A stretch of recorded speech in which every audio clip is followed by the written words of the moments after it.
Leave it to people wandering on Google Earth to stumble upon the world's newest and weirdest places ever. Like this mysterious pyramid discovered in Antarctica. Soon enough, the internet blew up with all sorts of theories regarding this unusual shape. Could it be a sign from a different life form? Is this pyramid indeed natural, or is it man-made? For starters, it's not the first time we've discovered a pyramid in the Antarctic. The first one was observed by the British Antarctic expedition in the 1910s and kept secret for a long time. Its discovery being kept hidden only added to the mystery. A second such structure was discovered in 2016, which further increased the interest in the matter. The mystery was soon enough deciphered by scientists. These formations are just mountains. They're located near the Ellsworth Mountains, a range over 250 miles long, so they're just mountain peaks that have broken through the ice sheet. As for their particular shape, it's just a coincidence. Pyramids are found throughout nature. The Matterhorn in the Alps and Mount Ballenstinder in Iceland, for example, are quite similar in terms of shape. As for the official name of these peaks, they're called nunataks, or peaks of rock peeking through a glacier or an ice sheet. Antarctica has way more incredible features, like the fact that it's home of 60 to 90% of the world's fresh water. That's because its ice sheet is the biggest on our planet, stretching across 5.4 million square miles. I'll spare you the calculations, but that leaves only 1% of the continent ice-free. Antarctica's ice reaches 2.7 miles thick at its deepest point, meaning half the height of Mount Everest. Should it ever melt completely, our sea levels would rise to roughly 200 feet. It wasn't always this cold, though. At some point in our planet's history, Antarctica had some average temperatures as the city of Melbourne has today. It took a lot of research, but scientists figured out that Antarctica's temperatures could have reached up to 62.6 degrees Fahrenheit. Sure, that was 40 to 50 million years ago, but if you think about it, it was at the same time when dinosaurs roamed our Earth. Time is also different on this icy continent. All the lines of longitude that help us calculate different time zones merge into a single point at the South Pole. Here, there are 6 months of daylight in the summer, followed by 6 months of complete darkness during the colder season. So, scientists working here stay, on average, in the same time zone they've come from.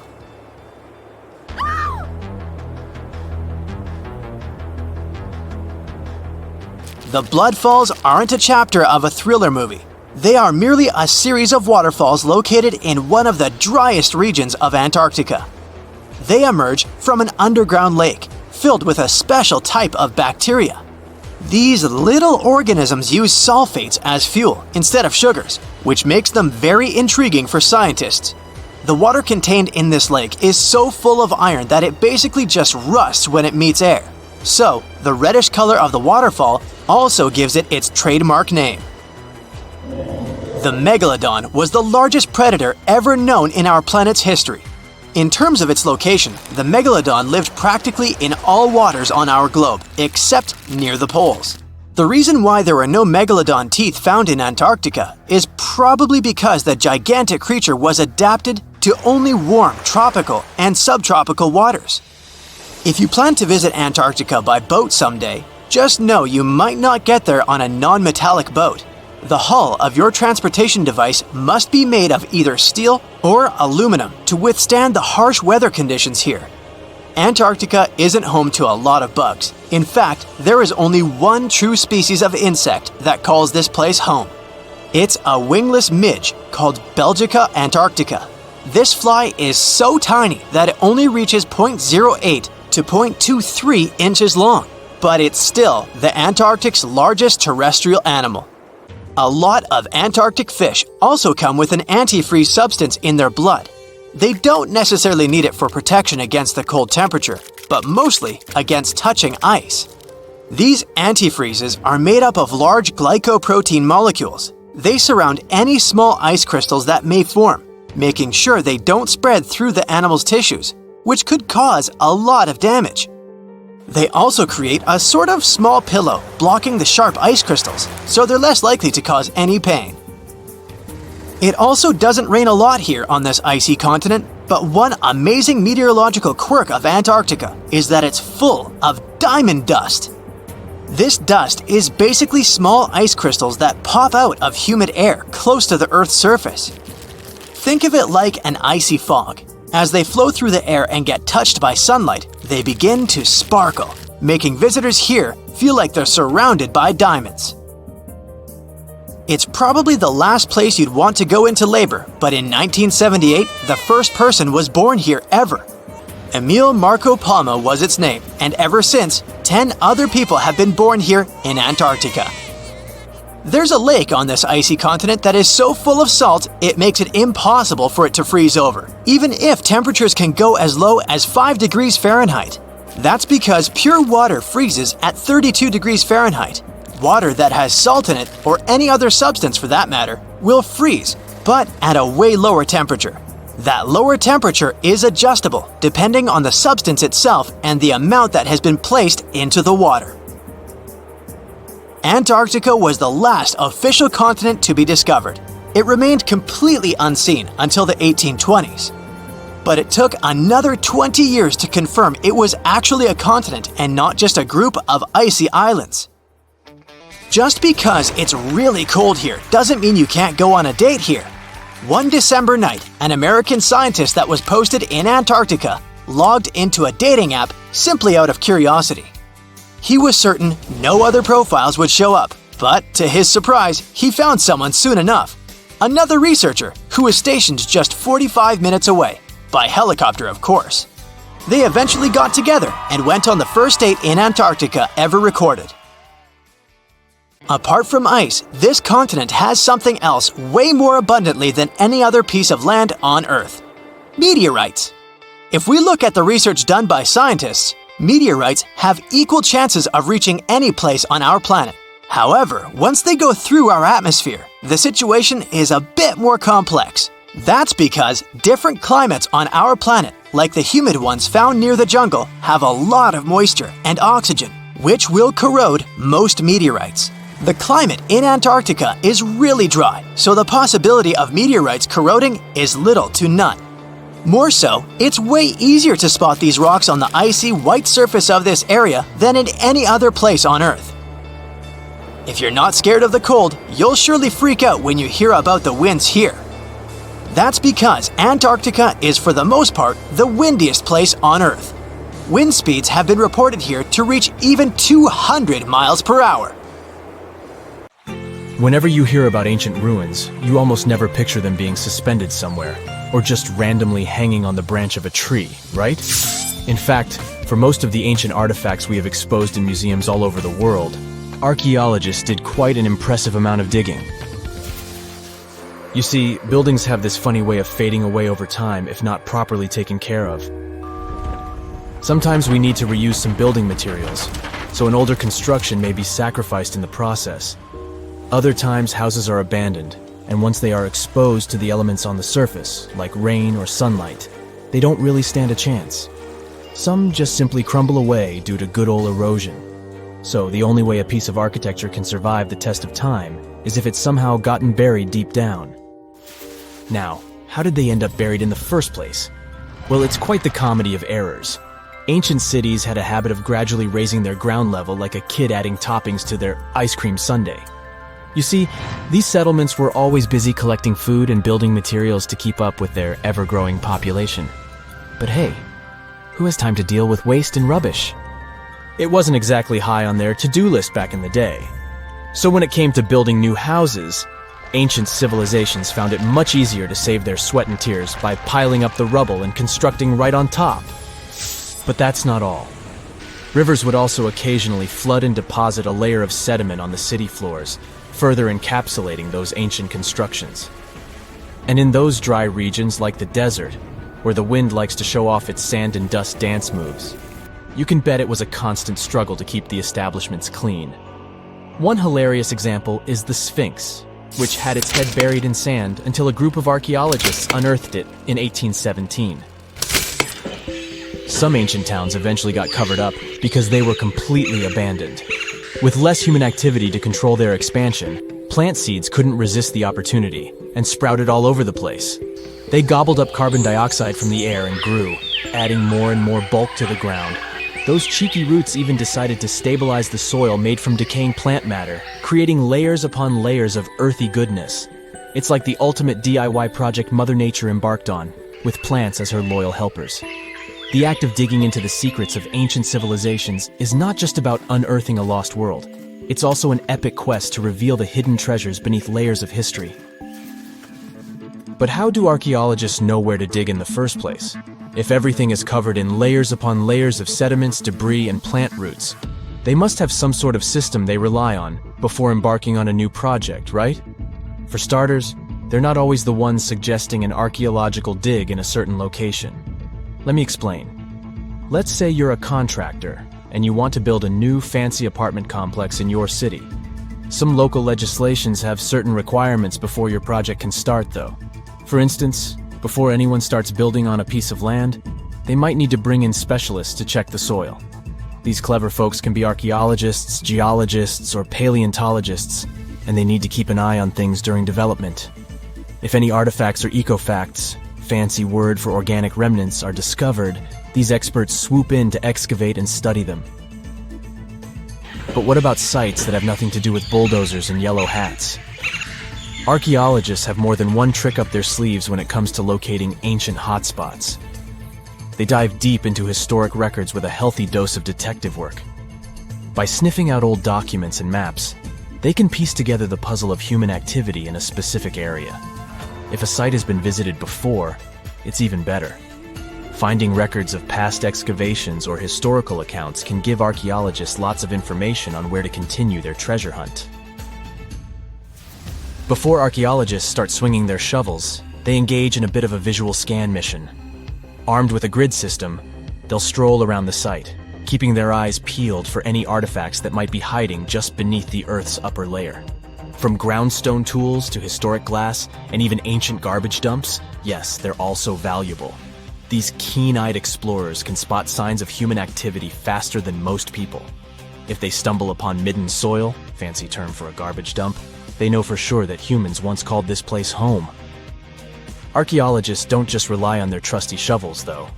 They have an arsenal of gadgets to aid in their search for hidden wonders. Geophysical tools are like their secret weapons. Take the resistivity meter, for example. This clever contraption measures the electrical component of the soil and any buried features or artifacts. A buried wall, for instance, will create a different resistivity reading than the surrounding soil. Magnetometers and ground-penetrating radar work in similar ways, showcasing potential hints of ancient treasures in the soil. And who could forget our trusty old friend, the GPS? It helps archaeologists map out precise locations, like a high-tech treasure map, leading them straight to their pot of gold. Care to virtually visit some of the most important archaeological sites in the world? Well, follow me. In the United Kingdom, for instance, you'll find this interesting place called Stonehenge. It's one of many henges scattered around, but this one really takes the cake. Picture this: massive ancient stones standing tall and proud, arranged in a funky outer ring and an inner horseshoe, with some smaller stones thrown in for good measure. And guess what? These amazing stones have been around for over 5,000 years. Talk about a serious case of rock-solid longevity. Now, here's where it gets interesting. According to local folklore, the legendary wizard Merlin whipped out his magic wand and poof! He teleported these massive stones all the way from Ireland. Apparently, some giants had assembled them there, but Merlin decided they would look much better at their new location. Others think it's just the ruined remains of an old Roman spiritual edifice. These amazing structures were built by our Bronze Age ancestors. With their simple tools and limited tech, they managed to create this monumental masterpiece. Impressive, right? Unfortunately, there's still so much we don't know about this area. Stonehenge's initial purpose remains a mystery to this day. Sure, there are lots of theories, but scientists have yet to agree on the subject. However, we do know that it's perfectly aligned to catch the sunrise during the summer and winter solstices. The ancient city of Pompeii is an equally amazing archaeological site. Picture this. Mount Vesuvius, a notorious troublemaker, decided to throw a volcanic tantrum and completely covered this ancient Roman city. It turned it into a time capsule, located outside present-day Naples in Italy. Fast forward to the year 1748, when a bunch of adventurous explorers stumbled upon Pompeii. Lo and behold, they discovered a treasure trove of well-preserved goodies: streets, houses, food. Probably a bit stale by then. Blingy jewelry, fancy sculptures, colorful frescoes, everyday household items, and even animal and human remains. It was like an epic archaeological party. From the looks of it, Pompeii had it all. Fancy houses and villas, a massive 20,000-seat arena, cute little artisan shops, hangouts like taverns. And let's not forget the saucy spots like those luxurious bathhouses for some intense pampering. There's also the Sanctuary of Apollo, where people used to gather for their daily dose of worship. And of course, the bustling heart of the city, the Forum of Pompeii, where all the cool people used to hang out. And guess what? Pompeii is so cool that it made it to UNESCO's World Heritage List back in 1997. That's like the ultimate Hall of Fame for historical awesomeness. It also includes many other famous buildings and sites, like the Taj Mahal in India and the Acropolis of Athens in Greece. So what comes to your mind when you hear the word Antarctica? Most likely, cold, snow, ice, and penguins. Yet, this is one of the least explored regions in the world that hides many strange and unique things. Check them out. You don't have to go to Antarctica to see this weird thing. All you need to do is open Google Earth and move to one of the southernmost islands of Antarctica, King George Island. Recently, internet users have noticed a large and pretty strange cave entrance there. Where does this wide, dark passage lead? People started making suggestions. It's the entrance to a secret base or some laboratory. This is the part of the spaceship that crashed there thousands of years ago. This is the door to the ancient city of Antarctica. Perhaps there's a giant rock mountain with an ancient cave beneath all this snow and ice. Well, there's some ideas.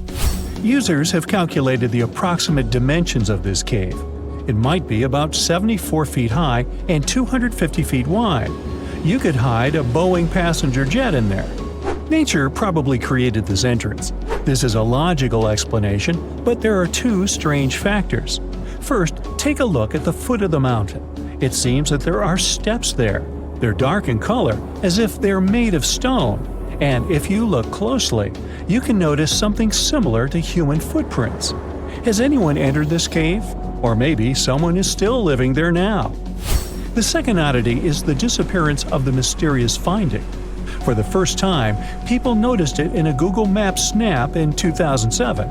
Then the entrance disappeared. Then it reappeared a few years later. After that, it vanished. And in 2022, people saw it again. Perhaps old snow melts, a new layer falls, and then the wind blows it away and the cycle repeats. But the alleged steps leading deep into the cave make one doubt the natural origin of this tunnel. You can easily find the coordinates on the internet and visit the cave via Google Earth. You might see something there and tell the world. There's another strange thing people discovered with the help of Google Earth. In 2020, one user found a strange object that looked like a giant ship 100 miles off the coast of Antarctica. It was covered with ice and snow and lying on its side. It looked like a cruise ship. You could notice the windows, the deck, and the bridge. But not all people agreed with this. Some claimed it was a spaceship. Others said it was some kind of secret building. The user who first noticed the ship stated that its size was about 400 feet, which is the perfect length for a passenger vessel. But what is this ship doing in such a remote place in the middle of a glacier? How did it get here? Who was its captain? No one has found the answers to these questions yet. In 2016, people using Google Earth discovered a photo of an unknown sea monster floating off the coast of Antarctica. This creature resembled a giant squid with a length of about 200 feet. This is slightly shorter than 3 train cars. Just imagine this kraken swimming in Antarctica's dark, icy waters and dragging to the bottom everything it meets on its way. Maybe it's the great and terrible Chulu, or one of its offspring. You will quickly notice this blood-red waterfall among Antarctica's endless, dazzling white landscapes. Don't worry, it's not blood. For many centuries, the waterfall has been painting snow in a bright red color. The stream flows straight out of a white iceberg. Let's look inside and find out what's happening there. Millions of years ago, there was a small crystal-clear pond, but then a glacier formed around it. A thick layer of ice and snow blocked sunlight, heat, and oxygen access. For millennia, the reservoir remained in this cold vacuum. But at one point, the water made a hole in the icy wall and broke out.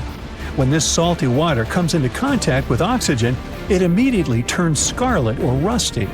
Antarctica is the only place where you can find such a unique natural phenomenon. One of the driest places on Earth is located in Antarctica. It's one of the most lifeless deserts in the world, the McMurdo Dry Valleys. In this desert, you won't see the scorching sun, hot sand, and cacti. A desert means a place with a lack of precipitation and life. The McMurdo Dry Valleys meet these parameters. But this place is also unique for Antarctica, since you won't find glaciers there. Despite the frost, ice can't form in the desert because it hasn't rained for millions of years there. It also never snows. A strong wind coming from the mountains reaches speeds up to 200 miles per hour. It would be difficult for you to stay on your feet there. The wind is filled with moisture. It heats up and evaporates all the liquid and snow in the desert because of its high speed. Only dry air reaches the ground. But you can find several lakes there. They don't freeze, only thanks to the high concentration of salt. The water is so salty that large life forms can't develop there. But scientists have found microscopic organisms near the lakes. 20 million years ago, Antarctica was filled with swamps and trees and swarming with insects and animals.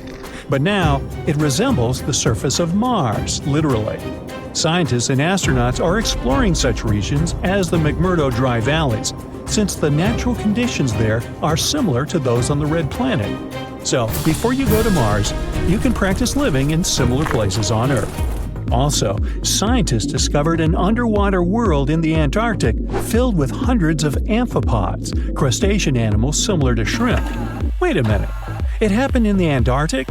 But the McMurdo Dry Valleys are located in Antarctica. Well, the words are very similar, but what is the difference? Oh, and don't forget the Arctic. The Antarctic is the region in the southernmost part of Earth that houses the continent of Antarctica, and the Arctic is another land altogether. They have the same natural conditions, frost, ice, and snow, but they're located in different parts of the planet. The Arctic is at the North Pole, Antarctica is at the South Pole. Now, back to the discovery. Scientists put forward theories that the ice of the Antarctic hides a vast network of freshwater rivers and lakes. And in 2022, they found a new ecosystem. Researchers explored the Antarctic Ross Ice Shelf and its underwater rivers. This is a massive piece of ice floating in the ocean. A team from New Zealand used a special drilling rig equipped with a hot water supply to drill a hole 1,640 feet deep. That's more than the height of the Empire State Building. Then, they lowered some video cameras and saw thousands of crustaceans swimming in different directions. So it seems they're very unorganized.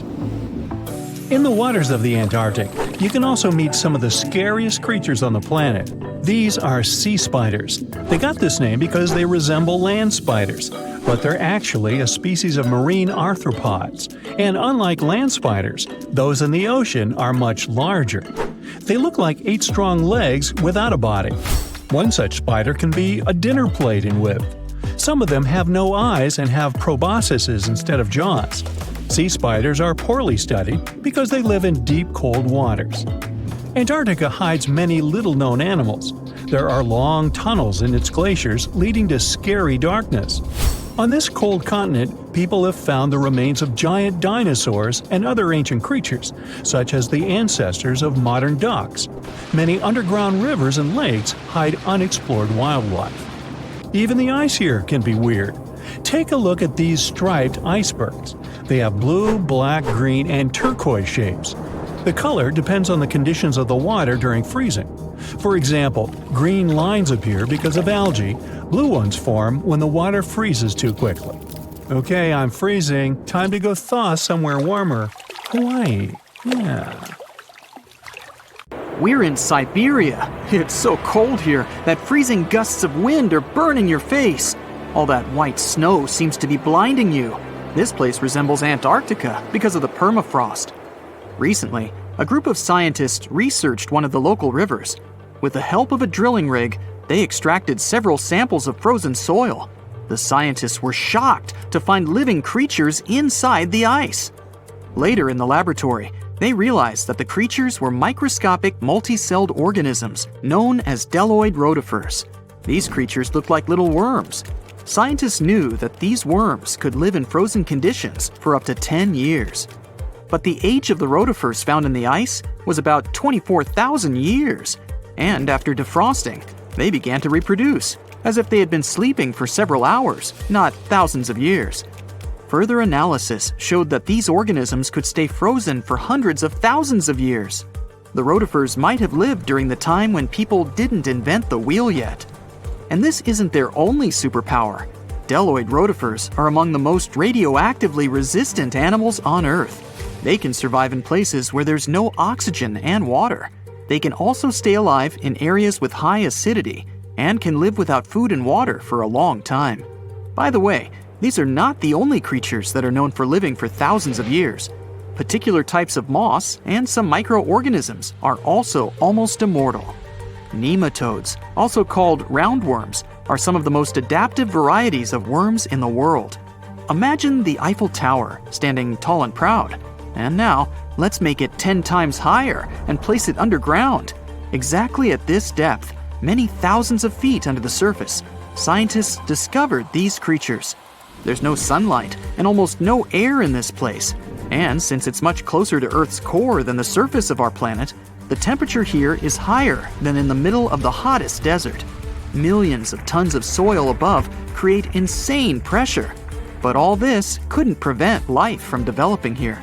When roundworms run out of air, food, or when the temperature becomes too high, they get into a unique state of stasis, or deep hibernation. In this mode, the worm's metabolism slows down, and almost all the processes in their bodies stop. The creatures can sleep for a very long time, and only wake up when the environment becomes more livable. By the way, you don't have to go so deep underground to find these creatures. Nematodes are found all over the world. They can live in hot springs, deserts, high in the mountains, among the harsh ices of Antarctica, or inside animals and humans. Our next invulnerable creatures are tardigrades, also known as water bears. These are microscopic, eight-legged invertebrates closely related to arthropods. It's impossible to see them with the unaided eye. But a conventional microscope will allow you to see tardigrades in detail. They look like minuscule bears. They're called water bears because they need a thin layer of water around their bodies at all times. It's necessary to prevent dehydration. Tardigrades have been found in all kinds of environments, from ocean depths to sand dunes. They're incredibly robust thanks to their unique organism structure. Yeah, they look soft, but their body is covered with a tough cuticle. This coating resembles the exoskeletons of grasshoppers, mantises, and many other insects. Water bears shed their old layer of the cuticle when they need to grow. Each of their 8 legs has 4 to 6 claws, which helps them cling to any surface. The bears can survive at a temperature that's almost 3 times as cold as the temperature in the ice of Antarctica. Heat doesn't harm them either. They have been proved to survive at the temperature that makes water boil. Also, water bears are not afraid of radiation and high pressure. In the depths of the ocean, pressure can destroy alloys of the strongest metals, but these creatures can withstand pressures 6 times greater. But the coolest thing is that they can live in the vacuum of space. Our planet has a magnetic field. This is a shield that protects us from solar radiation. Tardigrades don't need this protection. They can go into near-Earth orbit and come back unharmed, all thanks to a protein protecting their DNA from ionizing radiation. Like other immortal organisms, water bears can fall into a state of cryptobiosis. Tardigrades pull their head and legs inside their bodies and fall asleep. If the surrounding conditions suggest freezing, drying out, or experiencing a lack of oxygen, they will remain in this barrel form until the situation improves. So those are microscopic organisms and microbes that can only be seen through a microscope. But how about something bigger? Meet ironclad beetles. They live in the southwestern US and Mexico. These insects can not survive high temperatures, live without oxygen, or in conditions of increased radiation. But their shells are so tough that they can only be pierced with a drill or hammer. Their durable exoskeletons are made of a special substance, chitin. It can also be found in the armor of crabs or shrimp. And still, the chitin of the ironclad beetle is so durable that it allows this creature to withstand the impact of a car moving at high speed. In times of danger, they can hide their whiskers and strong legs in special recesses in their shell. Other animals can't bite through the armor, so they spit the beetle out and leave to look for lunch somewhere else. As soon as the danger disappears, the bug stretches out its legs again and goes about its business. Also, the armor saves the beetles from dehydration, which is very useful in hot areas of Mexico and the southwestern US. Inside the exoskeleton, they can store moisture. In other words, these bugs can absorb water whenever they find it and transport this liquid inside themselves. The next creatures are incredibly fragile, but they know how to survive in places where almost no other animals can live. We're going to the southeast of Romania, near the Black Sea. Here, on a desolate wide plain, you can notice a pit. This is a mine leading deep underground. The air on the surface of our planet usually contains around 20% oxygen, but in the mine, it's only 10%. Inside the cave, the air also has an increased content of hydrogen sulfide and carbon dioxide. People can't breathe there without an oxygen tank. We can probably say that the water and air there are poisoned.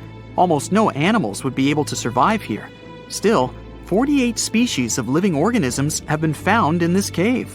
33 of them are newly discovered species. And they aren't the only microbes or bacteria that can't be seen without a microscope. Something bigger lives here. Strange white snails crawl over the walls of the mines.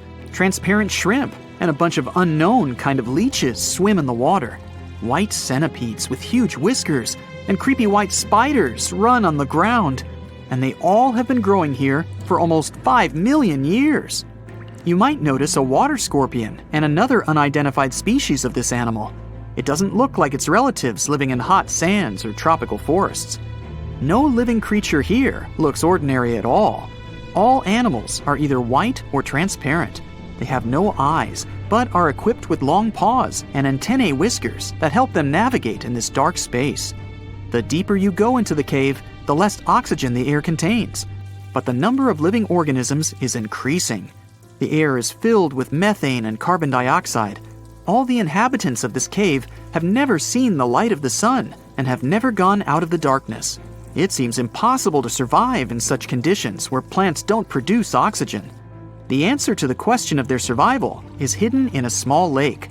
The surface of the water is covered with strange foam. If you look closely, you can see that this white substance is alive. It resembles soft, wet paper that is easy to tear. The thing is billions of living organisms, bacteria called autotrophs.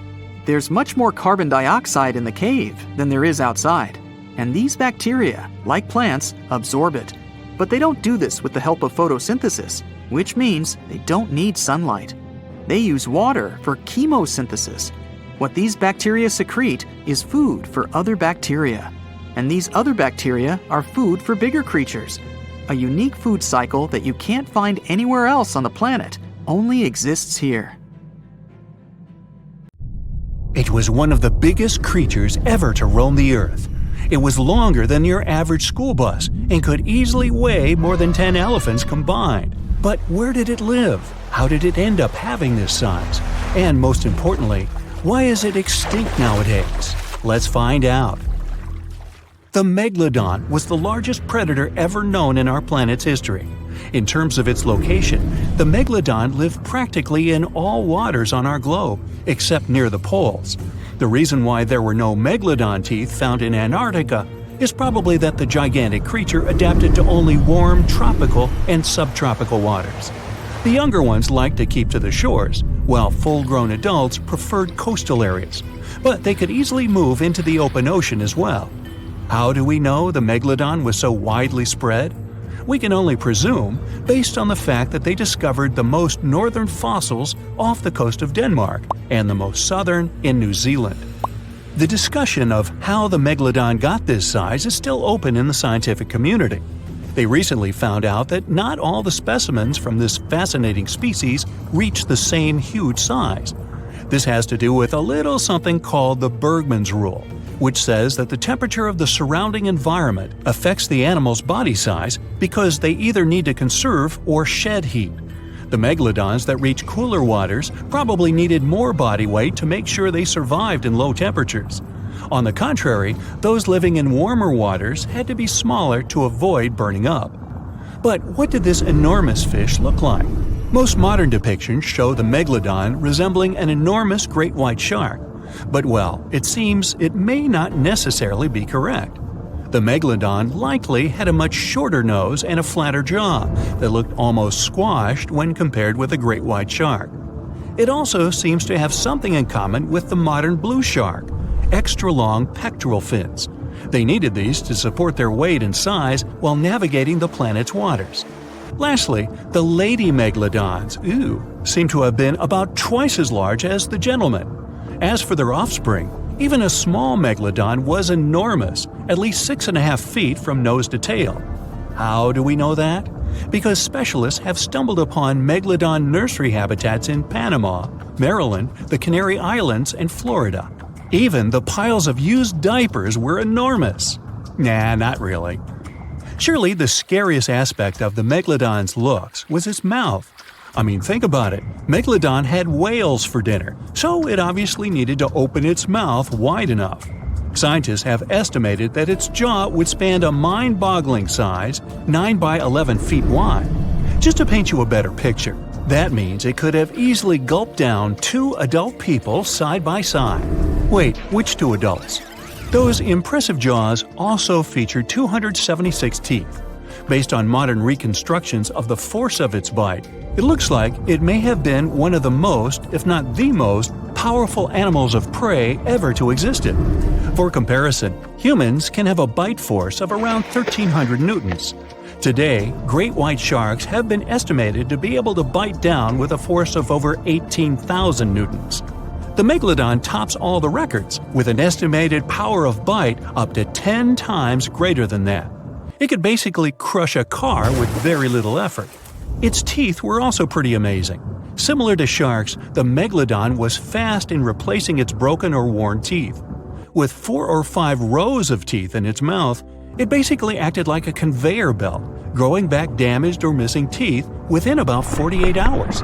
This means that an adult megalodon probably would have grown several thousand teeth throughout its lifetime. It was nice of them to do that, though, since it's probably one of the reasons why megalodon teeth are so common in fossil records, and we're able to study them properly.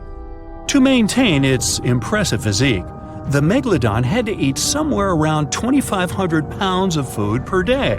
Can't wrap your head around that? Well, it was the equivalent of 1¼ cows per day to survive.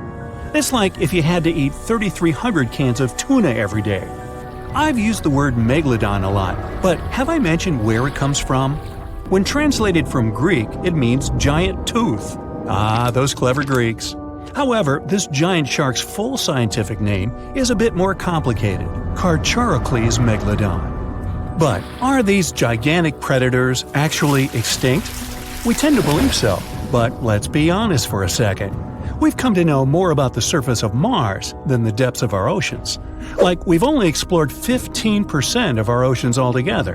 Who knows what may be lying out there in the deep? Maybe some ancient predators? The Mariana Trench is the deepest oceanic trench on Earth.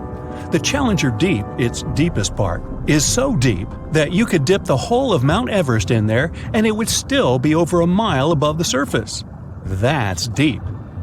If a megalodon or 2 ever needed a place to crash, that would be a discreet enough location. However, the Mariana Trench is not a particularly comfy place to be in.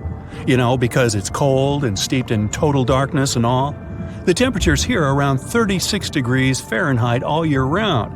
And to top it all off, the pressure is 1,000 times stronger than at sea level. So it's safe to assume that if any megalodon is hiding in here, its teeth and bones might not be looking so good. Because of the intense pressure here in the Mariana Trench, proteins and calcium start to dissolve and disintegrate. That's why, for example, the Haddell snailfish, the deepest dwelling fish we've discovered has evolved to feature flexible cartilage instead of bones. To survive here, the megalodon would also need to learn to navigate in complete darkness. That means they would have to either become luminescent or evolve to grow massive eyes like the giant squid. While it may sound like an intriguing and good idea for a movie script, most scientists don't think it's possible. Why? Well, most of them say it's because of the megalodon's size. Most foods that megalodons like to eat live in shallow ocean areas and not in the deep sea. Specialists believe that if these animals were actually still roaming our waters, there's no way we wouldn't know about it. They would need to come up for dinner every now and then, right?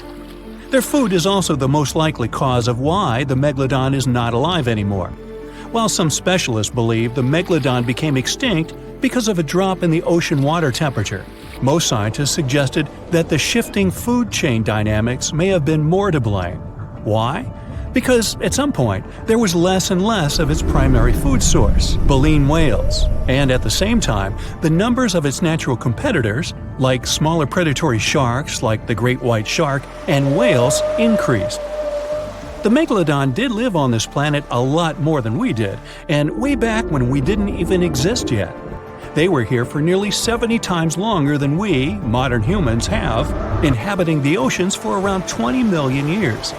Homo sapiens appeared around 300,000 years ago. The megalodon managed to survive for so long mostly because of its unbeatable size. I mean, they can make a meal out of almost everything in the sea at the time. We may think about both of them as prehistoric creatures, but the megalodons and the dinosaurs never coexisted on Earth. The dinosaurs probably died out about 66 million years ago. Megalodons seem to have appeared a bit later. That's because the oldest megalodon fossils we have yet discovered are from the Miocene epoch, which began 23 million years ago. So long, Meg! In 2021, while drilling about 11 feet beneath the surface of permafrost in northeastern Siberia, researchers uncovered a 24,000-year-old frozen life form. And then, they brought it to life. Before cloning it, or better said, it cloned itself. This might sound like the beginning of a sinister horror story, but don't worry, it's actually quite the opposite. What scientists unearthed was a microscopic frozen organism that could fundamentally reshape what we think about evolution and survival. The uncovered tiny creatures are called bedelloid rotifers, microscopic animals with little wheel-like mouths that they use both for moving and feeding. They were first discovered in 1696 and are fairly common in freshwater environments around the world, with a few saltwater species. They might seem unremarkable, but scientists have been studying them since early microscopes made it possible to actually see them. Because even though there are only a few dozen microns wide, they're surprisingly complex, with brains, guts, muscles, and reproductive systems. Could it be that within that complexity lies the secret to ultimate resilience, maybe even for us humans? Let's break it down. These creatures are extremophiles. That means they can survive being completely drained of water at any point in their life cycle, then lie dormant until rehydrated. But that's not all. They can also persevere through some of the harshest conditions on Earth, or in outer space, or even being stuck in the Siberian permafrost wasteland for tens of thousands of years. This is possible because they can enter cryptobiosis, a condition where organisms pause their metabolism and become nearly inactive. It may sound sciencey, but actually, some of the everyday products we eat are stored in a fridge thanks to this phenomenon. Take yeast, for example. Live yeast cells are surrounded by a protective layer made of dead cells and some nutrients. You can keep yeast at room temperature, but if cryptobiosis comes into play, in the form of your fridge or freezer, it stores much better and longer. During cryptobiosis, rotifers accumulate protective compounds like chaperone proteins, which help them repair and recover once favorable conditions return. Chaperone proteins are like tiny bodyguards. Their job is to keep other proteins in the cell from falling apart under pressure. When the body is stressed, whether from heat, cold, toxins, dehydration, or just the natural aging process, the proteins inside our cells can start to misfold. Proteins need to be folded into very specific shapes to function properly, and when that structure breaks down, they become useless, or worse, harmful. Misfolded proteins can pile up and interfere with normal cell function. In some cases, they clump together in ways that poison the cell. This kind of damage is even linked to serious health conditions. So, if rotifers have developed powerful proteins that prevent cellular chaos even under extreme conditions, could we use them to protect human cells from diseases and aging? By analyzing the age of the ice they were found in, scientists figured out that these frozen rotifers were at least 24,000 years old. That's a huge leap from earlier studies, which showed they could survive frozen for only about 10 years. Now that's what you call record-breaking.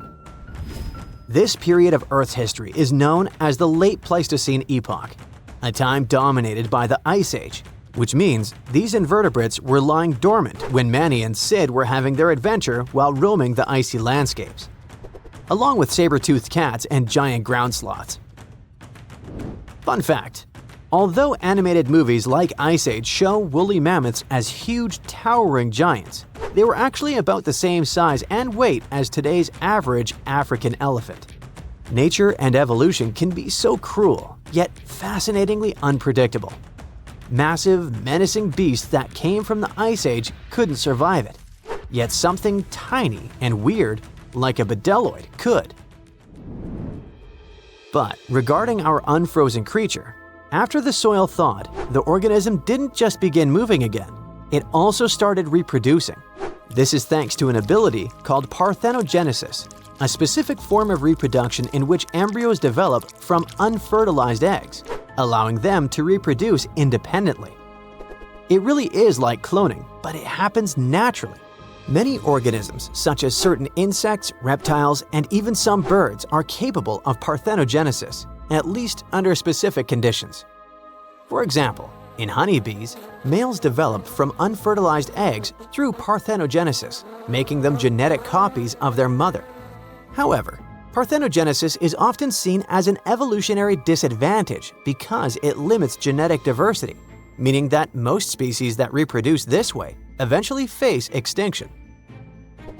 Despite this, bdelloid rotifers have diversified into over 450 distinct species over millions of years, which is extremely rare. Scientists believe their survival comes down to a few evolutionary adaptations. They can pause their metabolism through cryptobiosis, repair their DNA with specialized proteins, and even borrow useful genes from other organisms using a process called horizontal gene transfer.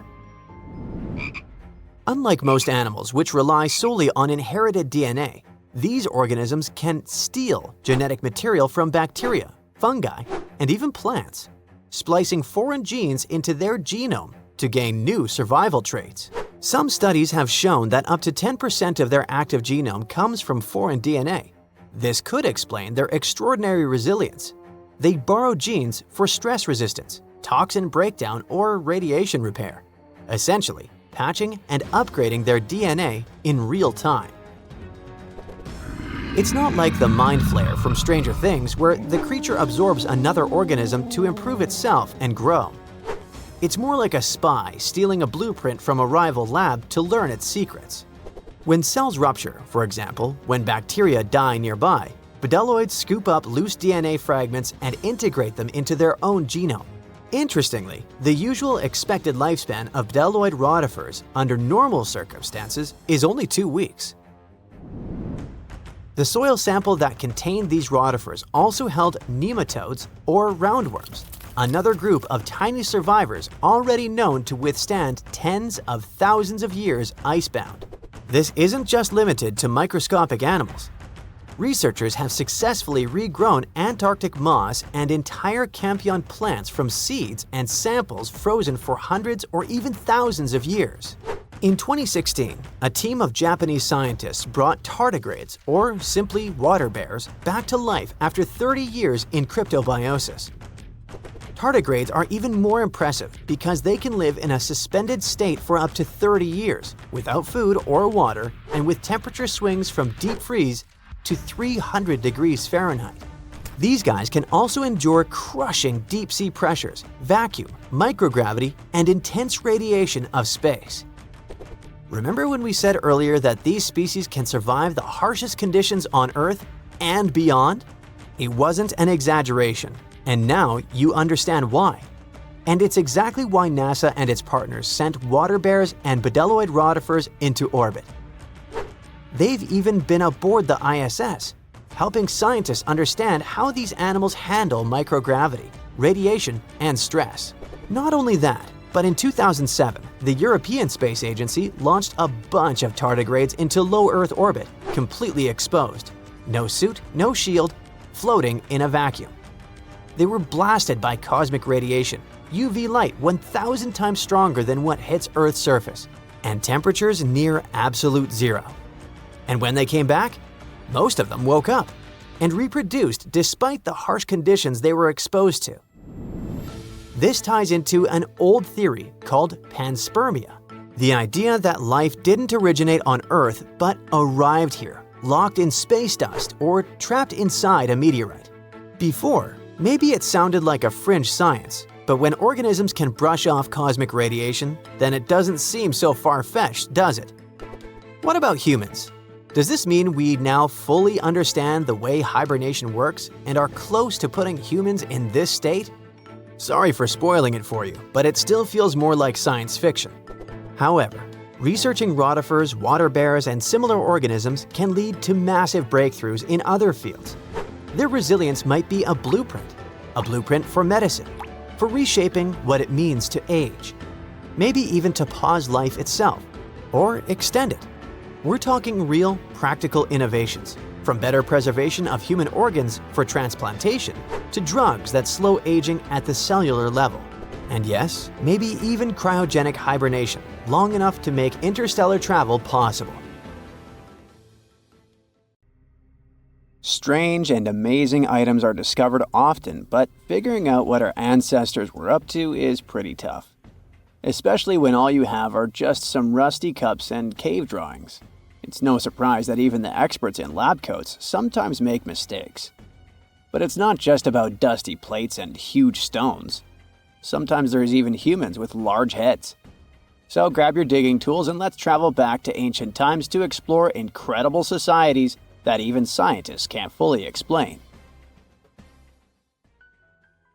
Sardinia may look idyllic now, but I'm not gonna lie, I wouldn't fancy visiting it 3,000 years ago. Rumor has it, terrible giants roamed around this island back then. People even talk about finding human skeletons over 13 feet tall there, although nobody's ever shown anything to prove it. But the stories will make you wonder because some weird stuff has definitely happened. In 1974, over 5,000 pieces of broken stone artifacts were found in a part of the island called Monte Prama, but instead of being displayed in a museum, they were locked up in an underground vault for about 30 years. Sounds a bit suspicious, doesn't it? When they were finally displaced in 2005, scientists put the pieces together to find statues of 38 giant men standing 8 feet tall. Not quite as tall as the legendary skeletons, but still pretty huge. It's thought these statues were made by the Nuragic people, who lived on the island a long time ago. Besides giant statues, they also built over 8,000 massive stone buildings. Perhaps Nuragic weren't giants themselves, but they definitely liked their things big. I do too. I like a big number of likes on our videos. That would be pretty great. Thank you if you liked this and subscribed. Now back to the video. You and I are pretty smart, but we might not be the smartest humans ever. Actually, we might not even be the smartest species. Since 1913, some skull fossils found in South Africa have hinted at a possibly smarter contender called Boskop Man. This human-like species might have lived as recently as 10,000 years ago. Their skull suggests they had really big heads, which means their brains could have been 30% bigger than ours. Wow! Their average IQ could have been around 149, making them among the smartest 0.05% of people today. But if a Boskop brainiac was so much smarter, why are they not around and we are? Well, bigger isn't always better, you know. Our brains are a lot bigger than our ape relatives, mainly in the prefrontal cortex. This part helps with high-level tasks like making decisions, remembering things short-term, and being aware of ourselves. The parts of the brain that handle our senses and movements haven't really grown much. So, maybe the Boskops spent too much time dwelling on the past rather than doing practical things like hunting. But this is all just guessing. We really don't know what happened to these clever cousins of ours. Some people even argue that Boskops weren't any different from us, with the only evidence being parts of skulls. The jungle is huge. Did you know the Amazon rainforest is home to about 30% of all the world's plant and animal species? That's impressive. However, the history of one native species, humans, has long puzzled scientists.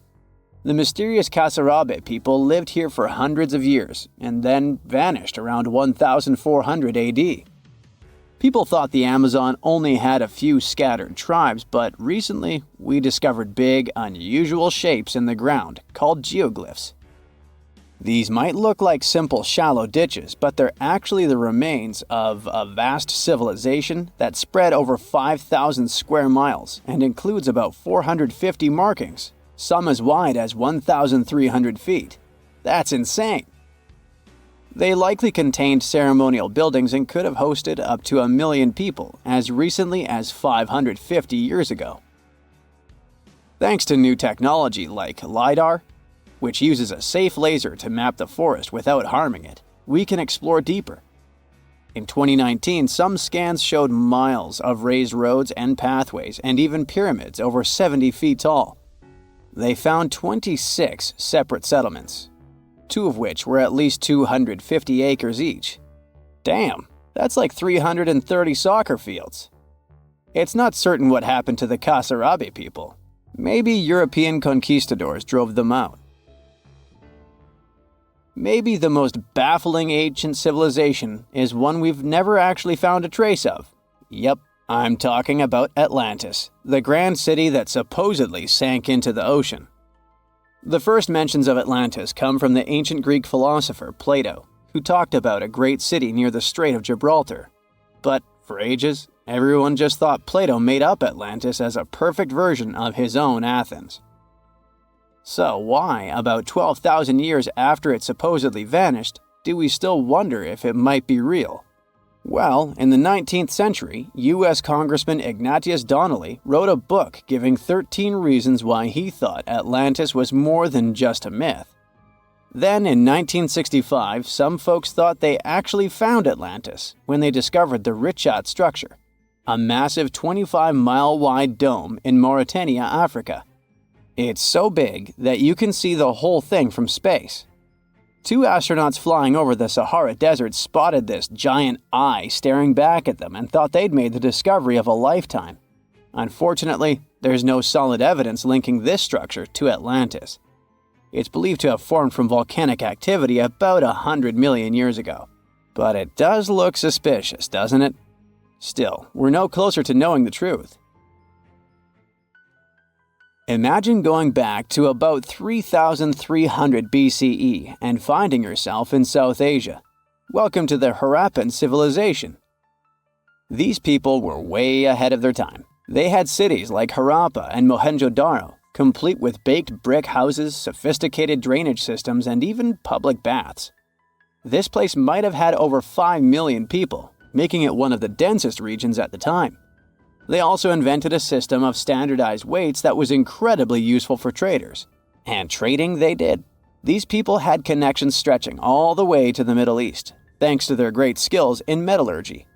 They even had a form of ancient branding. The seals were used to stamp clay on trade goods. Despite being so advanced with a thriving urban life, there's a whole bunch of mystery shrouding their language and script. We've got bits and pieces of their writing, but no one's deciphered them yet, even with all the technology we have today. We also still don't know how exactly their society worked. It looks like they didn't flaunt their social status as much as other civilizations. No grand palaces or massive monuments. Instead, their largest buildings might have been granaries. They sure were practical. Unfortunately, all good things must come to an end. Around 1800 BCE, this bustling civilization started to decline, possibly due to shifts in river patterns. As the environment changed, the Harappans packed up, moving towards more hospitable lands. Ever heard of the Minotaur? The beast with a bull's head and a man's body, hunting the bravest travelers in a massive maze. Well, this wasn't just any old tale. It was one of the most popular dramas of the ancient world, and it was inspired by this place, the island of Crete. The Minoans lived here during the Bronze Age. They had stunning palaces, amazing frescoes, and a culture so rich it still fascinates historians to this day. They built places like Knossos, which was so complex with its multi-story buildings and elaborate hallways that it might have inspired the whole labyrinth myth. Their engineering was so ahead of its time that even their drainage systems were more advanced than what many of us have today. Let me know in the comments which of these stories you find the most fascinating, and thanks for watching. In a frosty Canadian park, hidden deep beneath layers of thick ice, scientists discovered a bizarre skeleton they named the Frozen Dragon. The skeleton had been in the frozen ice for millions of years. It took experts decades to work out the species of this strange fossil. It was identified as a new genus of pterosaur. Pterosaurs were massive flying reptiles with wingspans of over 16 feet. Their heads were 3.5 times the size of their bodies. Pterosaurs lived 76 million years ago when they soared above the dinosaurs. Scientists described them as the biggest, meanest, and most bizarre animals that ever flew. The new genus has been named Cryodragon boreas, which translates to Frozen Dragon of the North Winds. In 2013, a young mountaineer was climbing one of the tallest mountains in Western Europe, Mont Blanc. He noticed a strange metal box poking out of the snow. The mountaineer pried the box open and found that it was filled with precious rubies, emeralds, and sapphires. The climber immediately handed the box to the authorities. It was discovered that the box likely belonged to a passenger on one of 2 flights from India that crashed into the mountain over 50 years ago. The box was valued to be worth over $200,000, and authorities are still searching for the heir to the small box of treasures. In northwest Siberia in 2007, a reindeer herder was on an outing with his sons when he noticed something strange in the ice. The man realized it was a frozen mammoth calf and immediately contacted the local museum. The calf was named Luba and was the best preserved mammoth mummy in the world at the time of its discovery. Luba had been in the ice for 41,800 years and is around 30 to 35 days old.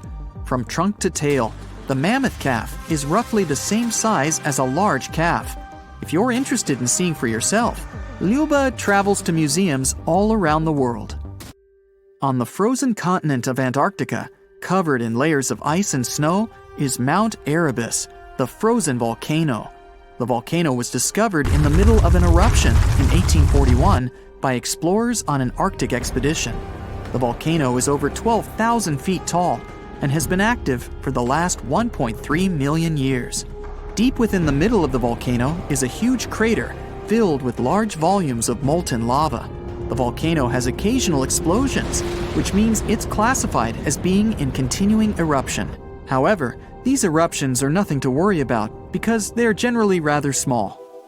Back in 1991, 2 hikers were traveling across the Italian Alps when they stumbled across a body that they presumed to belong to a recently lost hiker. The duo trudged back down the mountain to report their unfortunate findings. Once the remains were recovered, it was clear that the body was not recent at all. Scientists determined that the Iceman was more than 5,000 years old and named him Otzi. The discovery was unlike anything scientists had ever before seen because the body was so well preserved. For years, Otzi was studied by scientists who discovered that our ancestors have a lot more in common with us than we ever knew before. Otzi was covered in ink body art. Research done on the contents of his stomach revealed that his last meal was dry cured meat. similar to the bacon we eat today. Otzi has at least 19 relatives living today, somewhere in Central Europe. Scientists were researching ancient squirrel burrows in Siberia when they came across something interesting. One of the squirrels had hidden away precious seeds deep beneath the ground. The seeds had been encased in ice for 32,000 years. The seeds were for the flower Silene stenophilia, which had long since gone extinct. Amazingly, scientists were able to recover plant tissue from inside the seeds and grow an entire crop of flowers. They've since reintroduced the previously extinct flower to natural habitats all across the world. In 1930, a team of Norwegian scientists sailed around the Arctic Ocean, conducting research on the seas and glaciers. They reached White Island, a dangerous and icy land no human had set foot on before, or so they thought. The scientists were shocked to discover the tip of a small boat sticking out of the snow. Frozen inside the boat, they found scientific equipment and various personal items, including a jacket monogrammed S.A. Andre. They had discovered the wreck of the famous Andre Arctic balloon expedition. In 1897, Swedish explorers, led by Andre, attempted to travel to the North Pole by hydrogen balloon. No one had ever heard from them ever again. People only found out what happened to them when the wreck was discovered 33 years later. It turns out that the balloon had crashed on White Island only 2 days after departing from Sweden. The explorers traveled along the island on a small makeshift boat, but were unable to make it any further. The best preserved woolly mammoth ever found was discovered in an area of permafrost in Siberia in 2010. Scientists named the frozen mammoth Yucca, after the small village near where it was found. Yucca had been frozen for 39,000 years and is thought to have been around 6 to 8 years old. Because Yucca is so well preserved, it has been studied for years and provided new information about mammoths. In 2019, scientists reported that they were able to activate cells taken from Yucca's tissue. Maybe one day we'll have woolly mammoths roaming the land. From looking at pictures and videos of Antarctica, the continent appears to be freezing cold, covered in snow, and flat, except for a few small hills. Scientists believe that too. When studying the Gomburtsev Mountains in the early 2000s, they were shocked to discover that the small rocky hills were actually the peak of a gigantic mountain formation under a mile of snow. Using radar technology, researchers worked out that the mountains are really around 10,000 feet tall and sprawl across 750 miles. This is around the same size as the European Alps, except hidden under tons of ice and snow. At a gold mine in Siberia, a businessman was examining a nearby river when he noticed something interesting in the frost. It was a small woolly rhino calf that was later named Sasha. The woolly rhino has been extinct for 15,000 years. It's thought that Sasha could have been frozen in the ice for up to 39,000 years. Sasha is unique because it's the only full-body woolly rhino to have ever been discovered. Glaciers around the northern Italian town of Pelo have begun to melt. Artifacts from decades and even centuries ago have been discovered pouring out of the ice. Personal belongings from soldiers have been found, things like diaries, photographs, and even love letters. Historians have even uncovered an entire cabin preserved beneath the ice. The cabin was filled with hard metal helmets and clothes. In 1845, Sir John Franklin embarked on an ill-fated expedition to the North Pole. The crew traveled on 2 ships, HMS Erebus and the ironically named HMS Terror. The expedition met with disaster, and both ships were lost to the icy waters. In 2016, the HMS Terror was discovered by a team of researchers. Despite being lost for 170 years, the freezing cold waters had maintained the ship in pristine condition. Scientists described the ship as frozen in time. Dinner plates and glasses were still on shelves, beds and desks were still in order, and even the passengers' luggage appeared to be in good condition. The HMS Erebus was also discovered nearby, but due to changing water conditions, the ship wasn't in great shape. The glacial ice surrounding a mountain passageway in Norway that was notoriously used by the Vikings has revealed hundreds of ancient artifacts. One of these artifacts was a giant unopened wooden box that was welded together. Researchers were beside themselves with anticipation, waiting to open this box. They believed it would be filled with Viking treasures or artifacts that would give us an insight into ancient society. When they opened the box, all that was inside was a plain old beeswax candle. It turns out that this box wasn't actually as old as they thought it was. By analyzing the candle, they discovered that the box dates back to the 17th century. The age of the Vikings had ended by the 11th century. It's likely that the candle box belonged to a farmer who was shipping it from his summer farm to his winter farm to light up the long nights. Do you know that NASA explores not only stars, planets, galaxies, or black holes?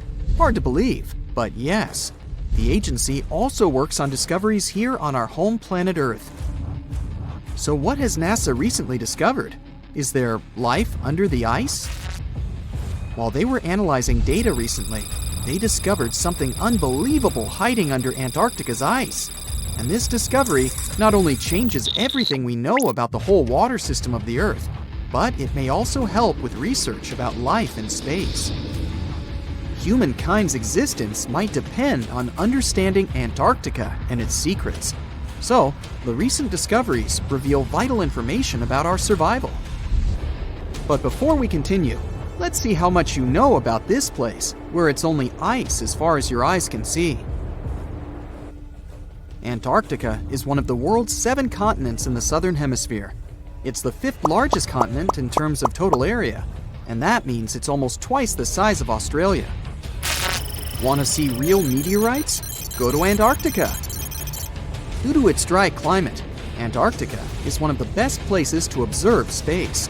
But what's even greater is that you can find meteorites on the white surface of the continent. Scientists have already plucked about 45,000 meteorites from the ice, and they think they can see another 300,000.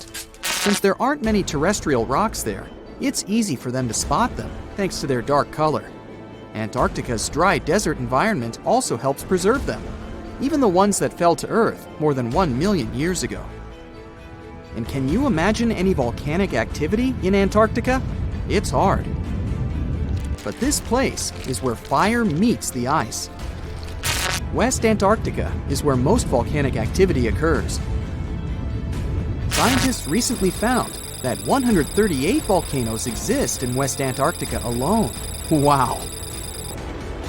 You would think that Antarctica is always cold, but no. Its coastal regions can get as warm as 50 degrees Fahrenheit. But have you ever wondered what Antarctica would look like if there were no ice?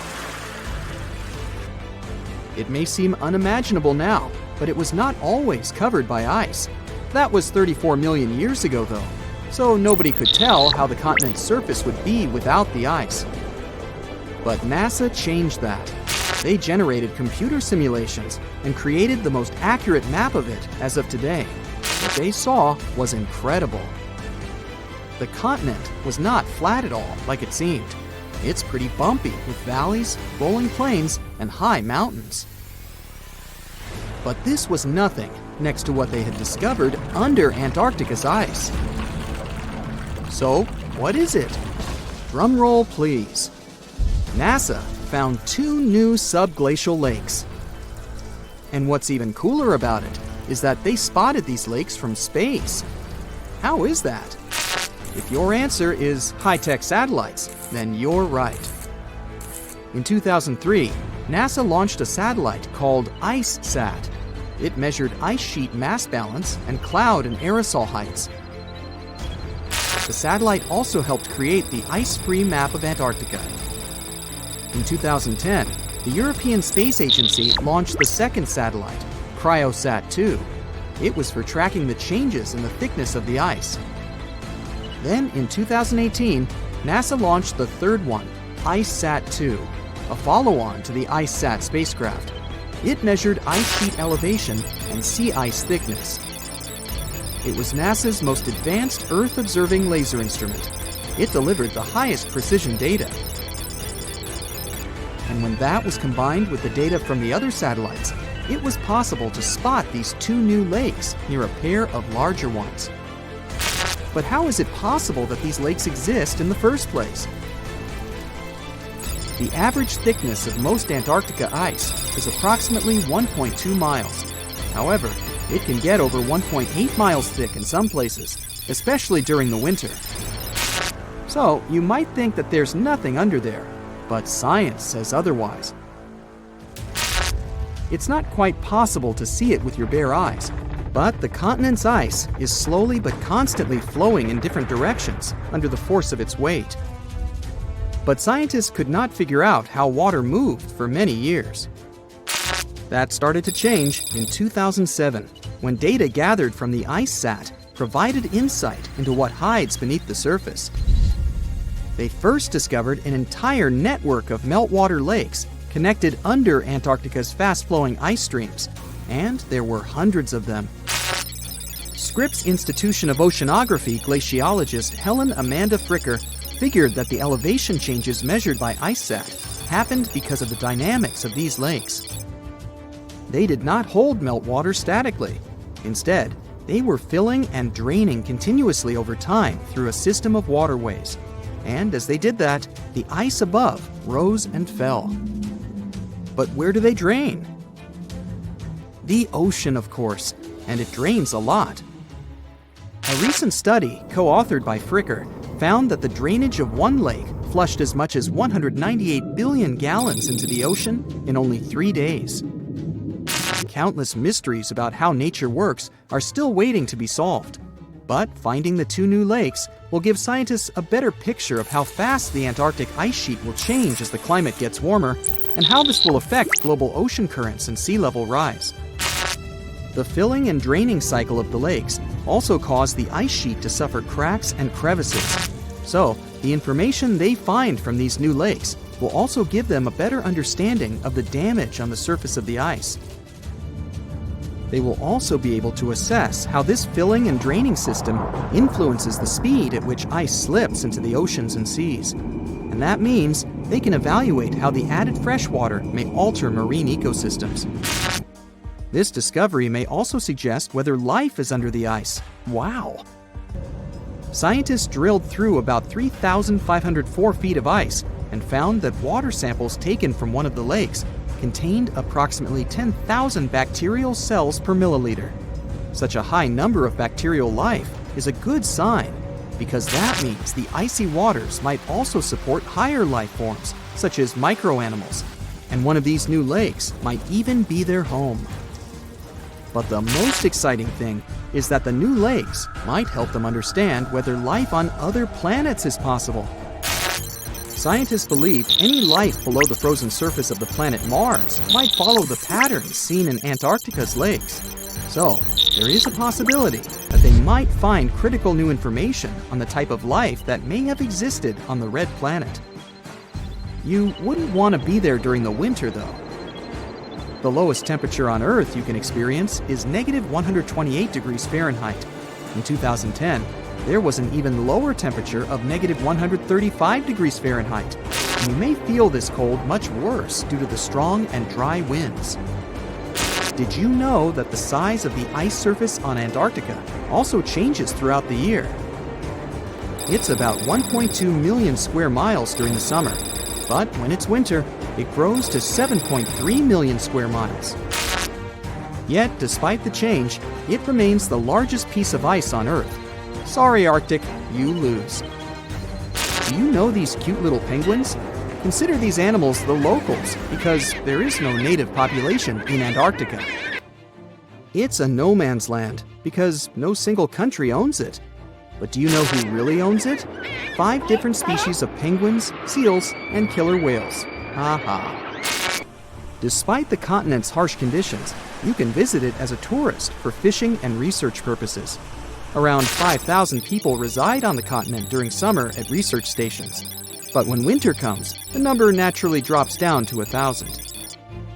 Antarctica's ice blanket makes up 70% of the world's freshwater reserves. Imagine what would happen if it melted. The global sea levels would be raised by almost 200 feet. Something exciting and kinda unexpected popped out among the rocks of the Ica Valley in Peru. The bones of a really old whale that lived almost 40 million years ago. At first, no one was really impressed because the bones they found were big and weirdly shaped, so people just thought they were looking at giant boulders. I mean, that's cool too, but things got way better when they realized those were the remains of a very large ancient animal that roamed along the coast of ancient Peru. Plus, it was probably the heaviest creature that ever lived. Sorry, blue whale, I know you worked hard to get to the top. The length of over 100 feet and weight of more than 200 tons brought you the status of the biggest animal on our planet. But it seems you've held the title long enough. Time to hand it over to our next candidate, and that one's really gigantic. This ocean beast was probably shorter than the blue whale, but heavier, with a weight that could be between 93 tons and 370 tons. If it's closer to the higher number, it'll make Perseus the biggest animal ever known to have lived on Earth. And it seems its weight was the result of having extremely thick, dense bones. You can see such bones today in manatees or some other early whales. Dense bones are a great tool for such marine mammals. This feature makes them heavy and allows them to stay submerged most of the time. But at the same time, if their body was too heavy, they would end up sinking all the time and they would waste too much energy to move back up to the surface. So, to avoid sinking, marine mammals need to have enough lighter tissues, like muscles and fat, to help them float in the water without using too much energy. Now, scientists didn't have the whole skeleton, which makes it hard to tell how big the animal was, but they used the ratio of the heavy bones to the lighter tissues in other marine mammals to estimate the overall weight of this giant ancient whale. Experts found these fossils about 13 years ago and spent the next decade freeing the whale from the rock. Its anatomy and age showed this whale was a cousin of Basilosaurus, a whale that had a long snout full of sharp teeth, and a sleek body similar to that of an eel. Even if Perseus wasn't bigger than the blue whale, it was still a giant that ruled the ocean depths. Unlike modern whales, there's a possibility that this ancient fellow was a predator that liked to go after bigger prey. And this also changes how we see the history of whales. Scientists used to think these magnificent creatures became really big about 5 million years ago when they started eating lots of small creatures. But here's the proof that giant whales existed even before that. But it's still unclear how this whale managed to find enough food to sustain its enormous body. Plus, it's still hard to tell what exactly this ancient creature had on its menu. It was pretty large and not such a fast swimmer, so it's possible it searched for food in shallow waters. Then it probably ate crustaceans, clams, or some other small animals hiding in the sand. One theory says it was a scavenger, which basically means it munched on remains of everything that would come its way. It's not so unusual to find marine animals in deserts. Many of these regions used to be covered with water anyway. The Sahara in Africa is a perfect example. About 50 to 100 million years ago, this was not a dry desert, but a shallow saltwater body called the Trans-Saharan Seaway. The land is not wet there anymore, of course, but people who lived in that area knew about it because they used to find old shells across the desert. The sea was about 164 feet deep. That sounds enough for a nice swim. Some would say this area looked like modern Puerto Rico, with lots of sun and shallow water. Mangrove forests were a common thing as well as seafloors covered with mollusks, like snails and clams. The marine sediment that was left behind after the sea had dried up is full of different fossils. And the animal that lived in that ancient underwater world didn't look friendly. Plus, they were much bigger than their relatives from modern times, so a regular-sized human would end up as a snack, not even a whole meal. Normally, when animals live on small islands, they can become much bigger than their relatives from the mainland. This is something we call island gigantism, and it happens because there are more resources or fewer predators on islands. Maybe the same thing happened in the Trans-Saharan Seaway. Even though it wasn't an actual island, the water moved in and out, which created little pockets of water. And specific conditions in these pockets might have helped animals grow bigger. So we're talking about giant sea snakes, catfish, and fish that no longer exist today. One had incredibly strong jaws, and the animal used them to eat hard things and even crush shells. Their teeth showed they were fierce predators other animals had every reason to be afraid of.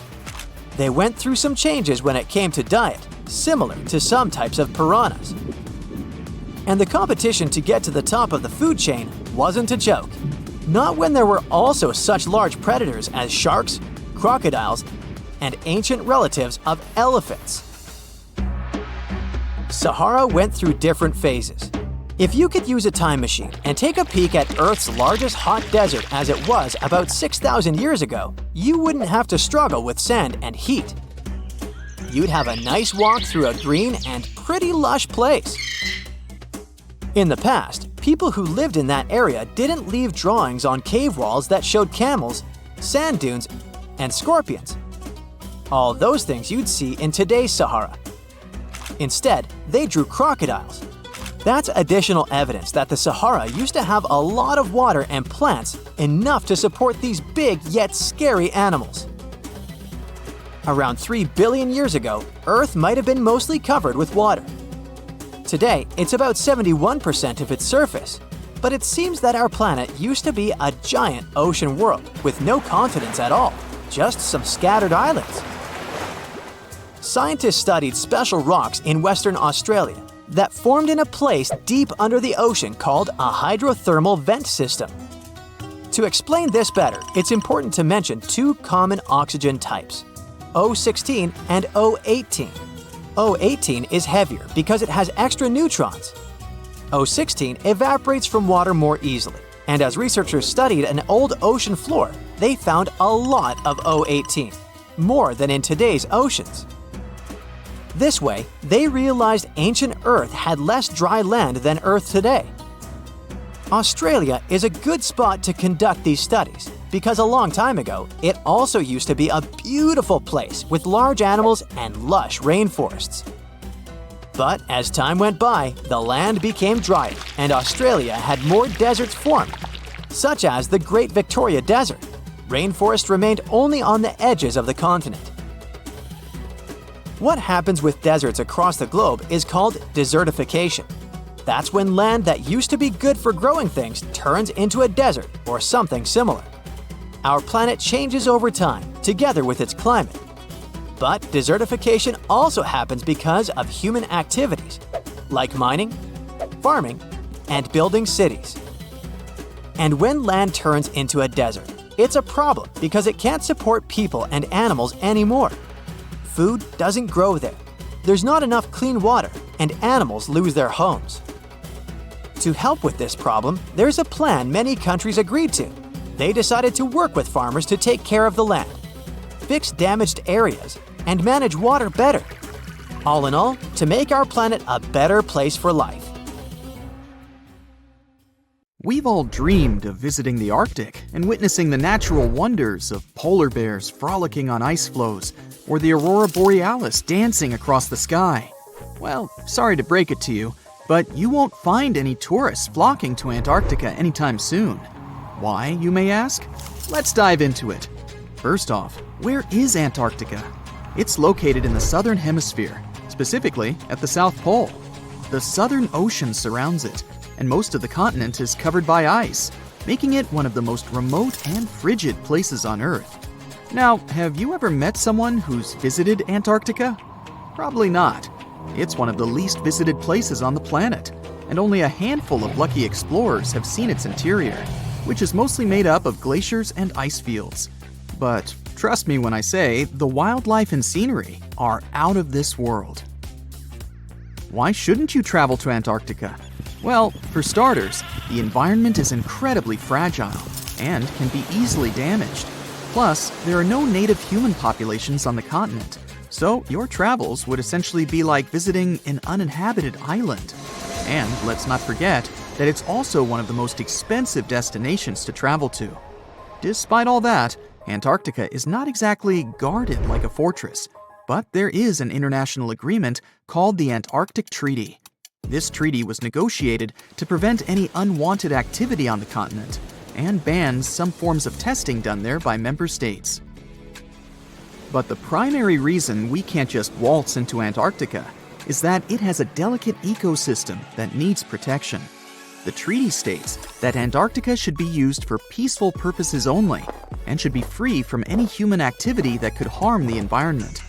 Scientists are still learning about the continent's unique ecosystem, and our activity and machines could disrupt the delicate balance that exists there. If you're still itching to go to Antarctica, getting permission isn't exactly a walk in the park. U.S. citizens, for example, need to complete a special form and send it to the Office of Ocean and Polar Affairs. And once you're there, you'll need to follow some strict guidelines to protect the environment, like not disturbing any wildlife or taking souvenirs like rocks, plants, or animals. Now, technically, can you live in Antarctica? While there are no laws banning people from living there permanently, it's a very inhospitable environment and unsuitable for human habitation. Temperatures can reach -76 degrees Fahrenheit and below, making it nearly impossible for anyone to survive without the proper equipment and experience. Plus, the nearest piece of land is over 1,000 miles away, making any inhabitants completely cut off from the rest of the world. Who knows? Maybe one day we'll get the chance to visit this unique and fascinating continent. But until then, let's admire it from afar. Let's now talk a bit about the discovery of Antarctica. Unlike other places that were already inhabited, Antarctica never had a native human population. Ancient Greek philosophers had an idea about the continent and called it Antarctos, meaning opposite the bear. The bears it refers to are not the polar ones though, but rather the Great and Little Bear constellations, which are only observable in the northern hemisphere. As a result, the term signifies the opposite of the land of the bear. Whaling and sealing voyages in the late 1700s and early 1800s would venture further south when rounding Cape Horn at the tip of South America. It was known that going further south often meant stronger winds, but also the risk of hitting floating ice of all sizes and of winds and seas that could prove dangerous to the ship and crew. Captain James Cook was the first to cross the Antarctic Circle on January 17, 1773, in the Ross Sea region. He reached a point further north a year later, and though he didn't sight land, he came to within 50 miles and saw deposits of rock held in icebergs, indicating that a more southerly land existed. The first sighting of Antarctica is widely acknowledged to have taken place in January of 1820, during the voyage of two ships under the command of Captain Fabian Gottlieb von Bellingshausen, as part of a 2-year exploratory expedition around the world to discover new lands. The captain's ships were the first to have crossed the Antarctic Circle since Cook. The first undisputed landing on Antarctica didn't happen until much later, on January 24, 1895, at Cape Adare during the whaling voyage of the ship Antarctic, led by Henrik Bull. A small boat with 6 or possibly 7 men on board rowed ashore during calm conditions. You might not believe it, but Antarctica is actually a desert. With all that ice, you'd think it'd be like a winter wonderland with snowball fights and hot cocoa all day long. When we think of deserts, we picture camels and cacti and people struggling to find water. But in Antarctica, it's a whole different story. The struggle isn't to find water, it's to find anything that's not covered in ice. And the average rainfall has been just over 0.4 inches in the past 30 years. That's like a few drops of rain compared to what we're used to. So technically, it's not the dunes or sizzling heat that makes a desert, well, a desert. It's the lack of precipitation. But don't worry, if you ever find yourself lost in Antarctica, you won't have to worry about getting thirsty. Just make sure you bring a jacket and some mittens, because it's cold enough to make you into a popsicle. Not only is Antarctica one of the driest places on Earth, but it's also the coldest, the windiest, and the highest. Talk about overachieving. The penguins and scientists down in Antarctica have at times found themselves in a bit of a pickle when it comes to time. You see, unlike the rest of us on this big blue planet, there is no Antarctica time zone. All the lines of longitude meet at a single point at the South Pole, making it a bit of a head-scratcher when trying to figure out what time it is. Now, you might be thinking, but how do the scientists and researchers keep track of time down there? Good question. They typically stick to the time zone of the country they departed from. However, with stations from all over the world on the Antarctic Peninsula, things can get a little wacky.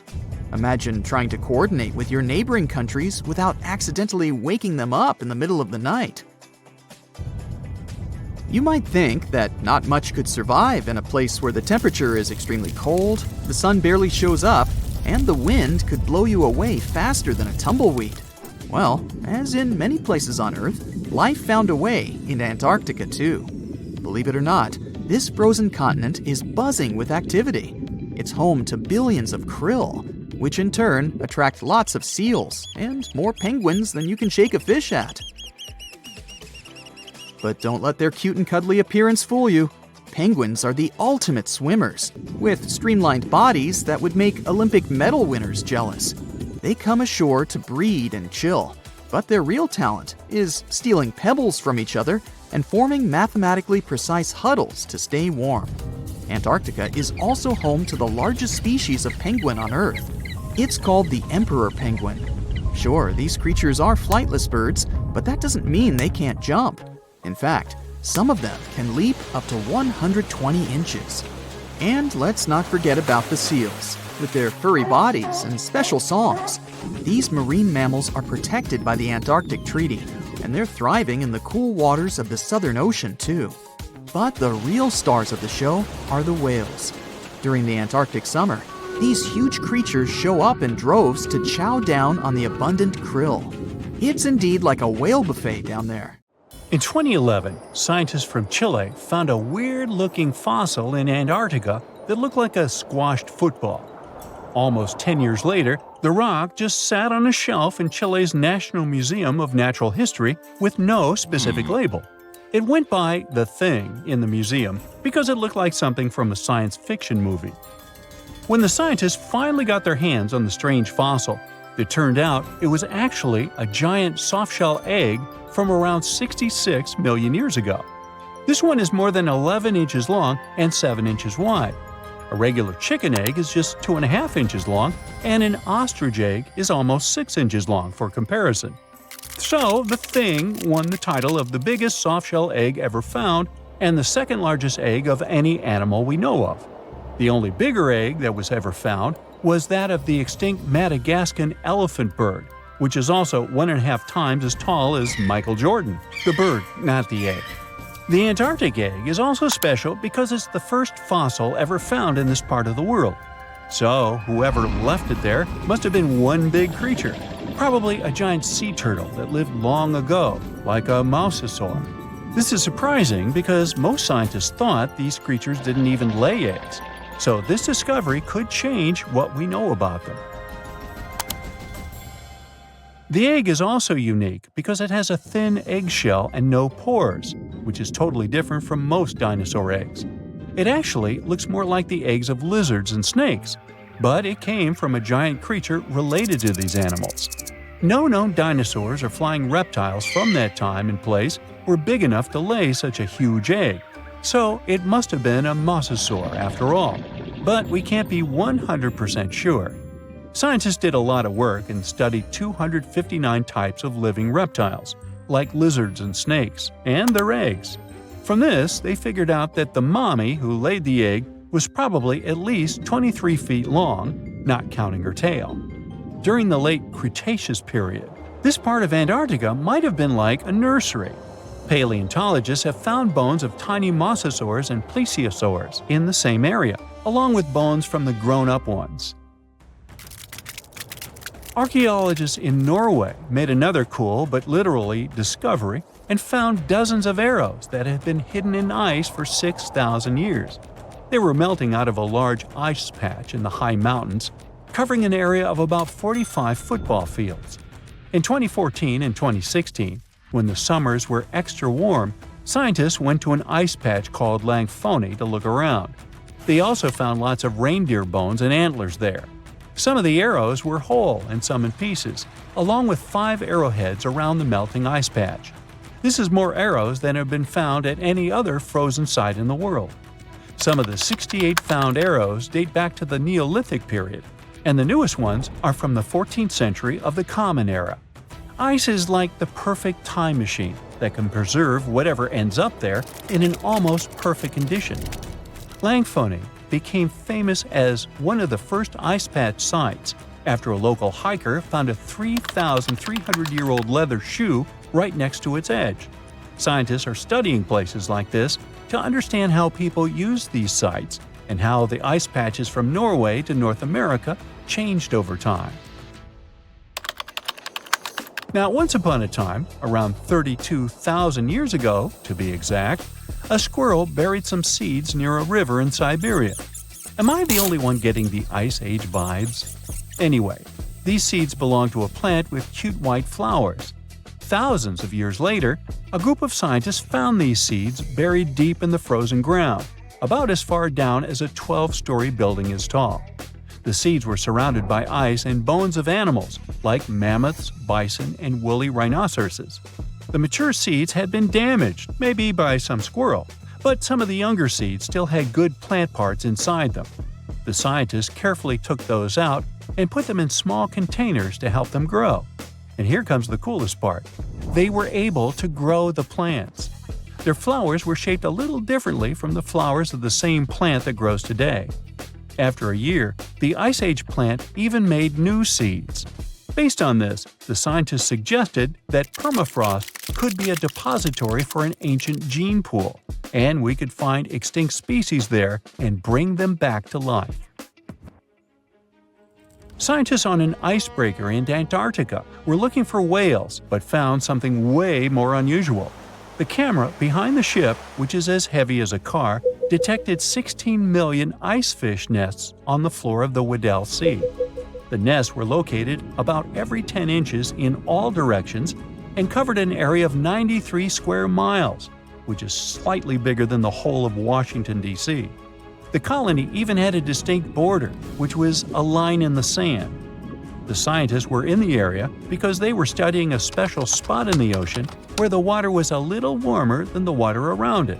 In this warmer water, they found tiny animals called zooplankton near the top. When the young ice fish hatch, they swim up to this area to eat the zooplankton before going back down to the seafloor to grow up and have their own offspring.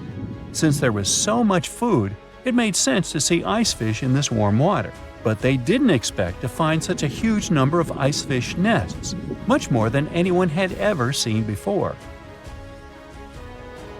New Zealand's Antarctic Heritage Fund found some old photo negatives in a hut in Antarctica.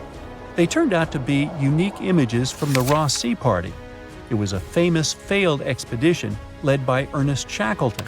He wanted to become the first person to cross Antarctica by land, from the Weddell Sea to the Ross Sea, passing through the South Pole.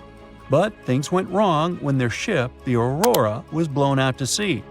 They had to use the hut from another explorer, Captain Robert Falcon Scott. His goal was to be the first person to reach the North Pole, but sadly, he didn't succeed either. The negatives were made of cellulose nitrate and were found stuck together in the small box. The Trust took the negatives back to New Zealand, where they carefully separated them and discovered 22 hidden images.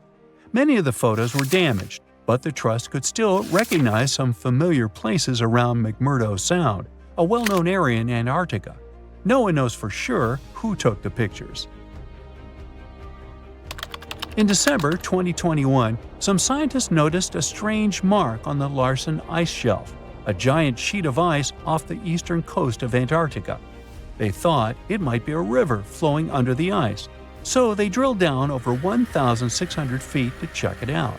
They expected to find water, but they didn't expect to see that the water was full of fast-moving creatures called amphipods. The scientists also found that the water in the underground river had unusual layers of currents moving in different directions, which they still don't fully understand. Another surprising thing happened during their research. On December 20th of the same year, a volcano erupted far away in Tonga, and the pressure waves from the eruption were detected all the way down in the ice river in Antarctica. It shows how everything on our planet is connected, even in the most distant places.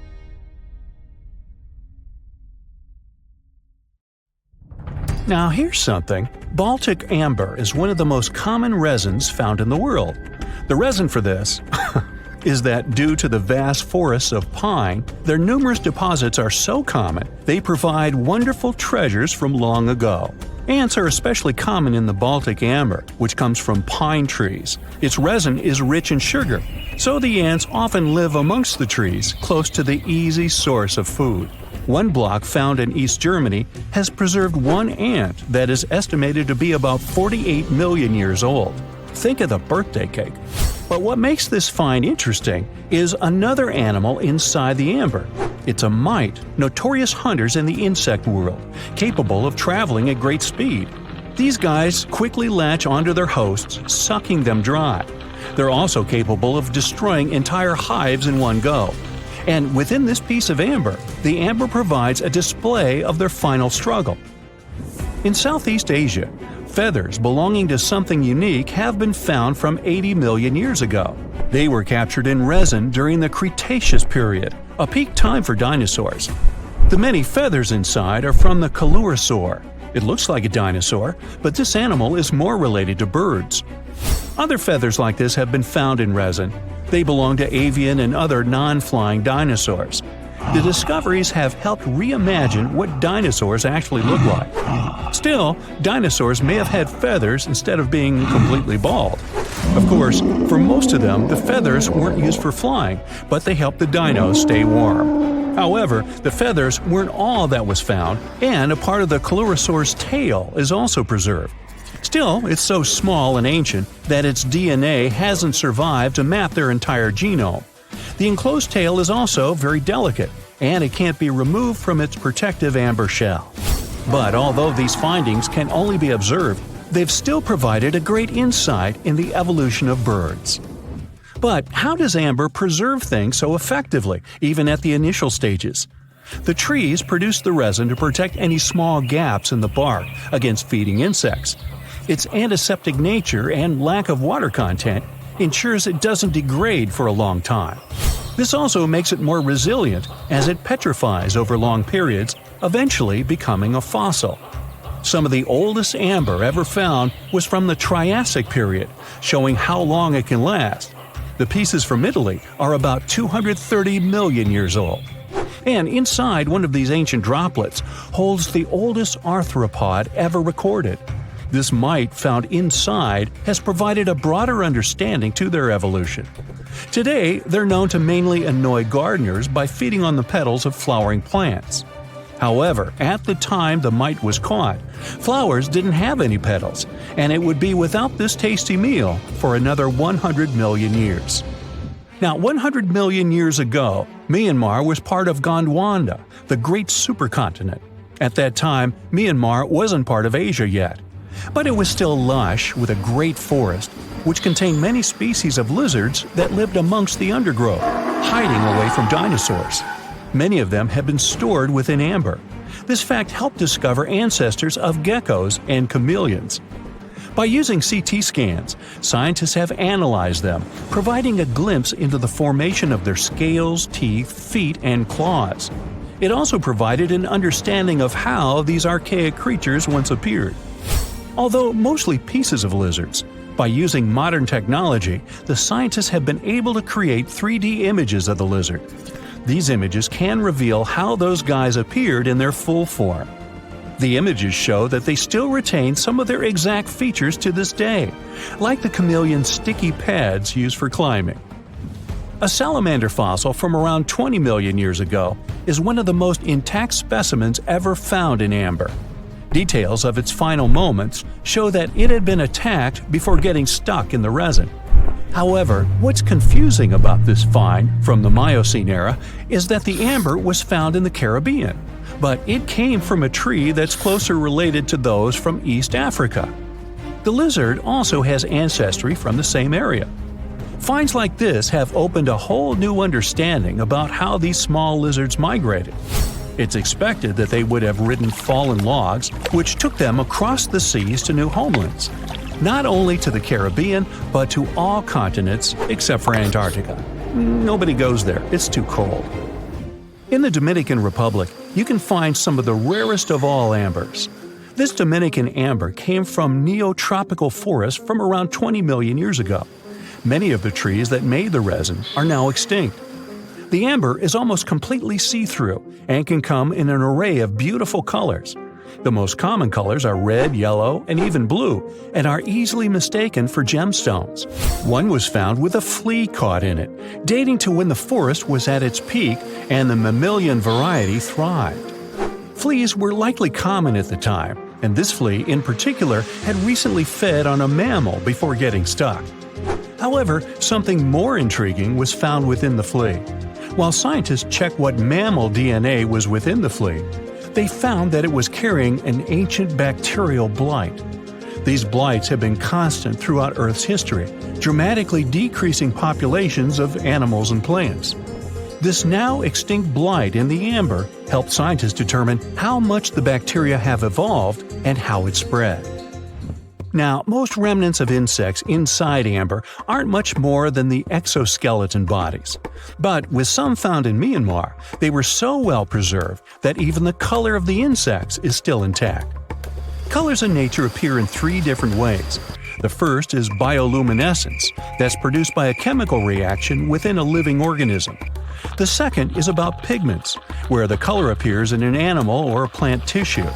The third is called structural coloration, and the production of colors here is explained by microscopic surfaces fine enough to react with the light. The rare insects in amber were found in the form of structural coloration, but only at specific wavelengths. It all explains the very intense colors rarely found.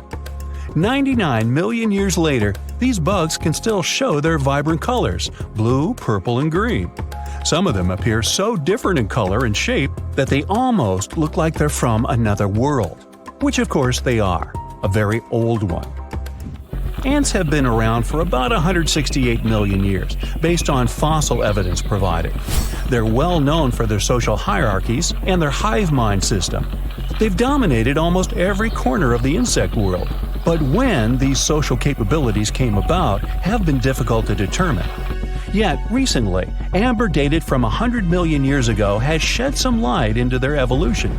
Several amber pieces have preserved various ant types, including the worker ants, guardian or soldier ants, and even a queen ant. Before these pieces were found, it was estimated their social nature occurred millions of years later.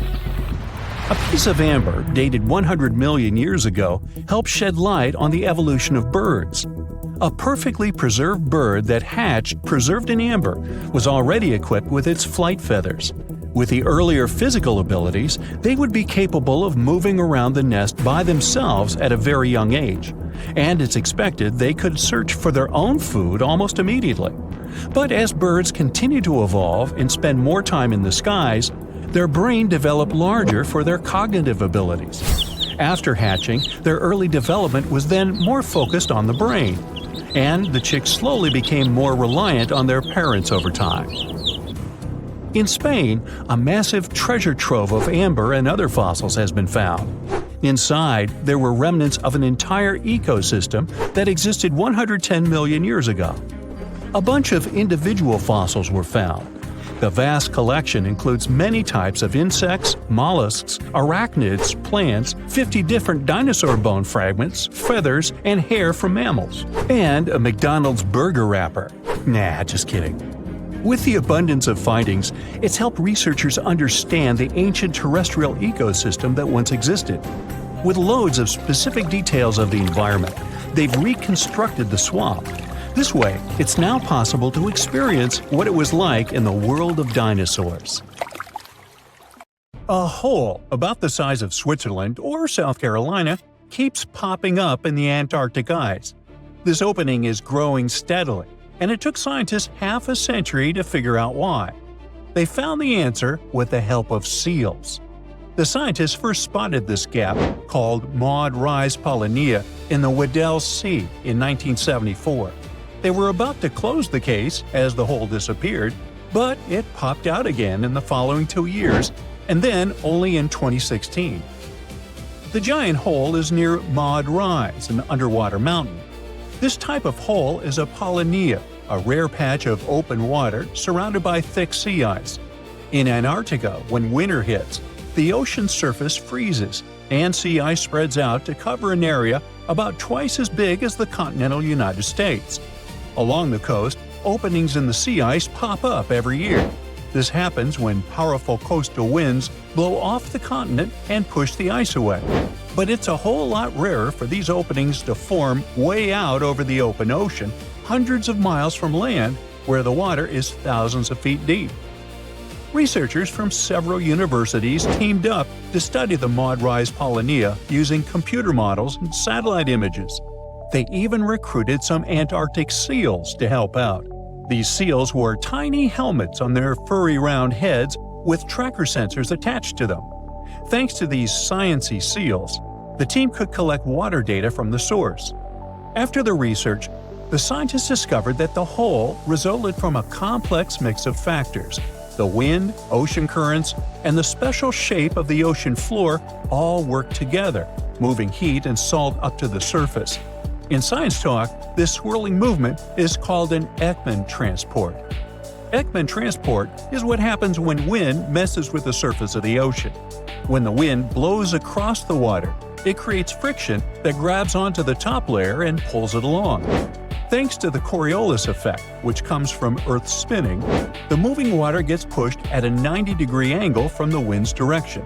So, instead of the water going exactly where the wind is pushing it, it drifts off at an angle. Which way it turns depends on which half of the planet you're on. In the northern hemisphere, the water shifts clockwise from the wind direction, and in the southern hemisphere, it shifts counterclockwise. Now, Ekman transport turned out to be the missing piece of the puzzle in the case of the Maud Rise hole. It helped balance the salt levels and keep mixing salt and heat up to the ocean surface. But as the sea ice melts, the surface water becomes less salty, which should stop the mixing. So the scientists realized something else had to be happening to keep the polynia open. There had to be another source of salt. Salt lowers the freezing point of water. To find out where this extra salt was coming from, the team dug back into their data and ran more computer models on the ocean. They found that swirling currents formed as the Weddell Current flows around Maud Rise. These currents carry salt up to the top of the underwater mountain. From there, Ekman transport kicks in. As the top layer of water moves away with the wind, water from deeper down rises to take its place. At Maud Rise, this upwelling water brings along the extra salty water built up around the seamount, and that's what helps keep the polynia from freezing over. Scientists follow any changes in Antarctica as they influence the rest of the world. Researchers at Stanford University used machine learning for the first time to study detailed satellite data showing how ice moves in the polar region. They combined huge amounts of real-world data with physics rules to understand the Antarctic ice sheet better. It's the biggest ice mass on Earth, almost twice as large as Australia. It acts like a giant sponge for the planet, storing fresh water as ice and stabilizing sea levels.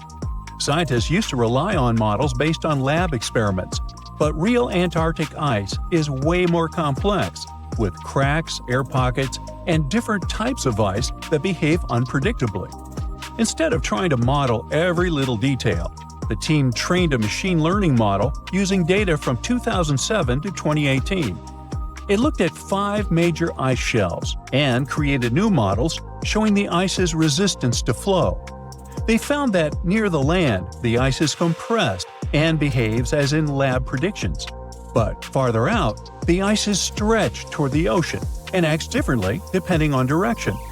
Less than 5% of the ice shelf is compressed. The other 95% behaves in a way old models didn't fully explain.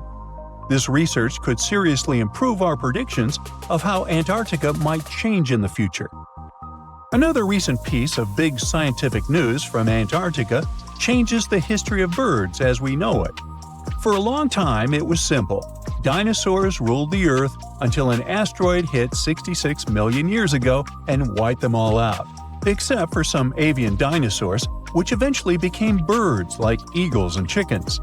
Now, scientists have found a headless fossil of a VYI on Vega Island in Antarctica. The fossil was 68 million years old, at least 2 million years older than the asteroid strike. Without a skull, it was unclear what modern birds VYI might be related to, and guesses included waterfowl and shorebirds.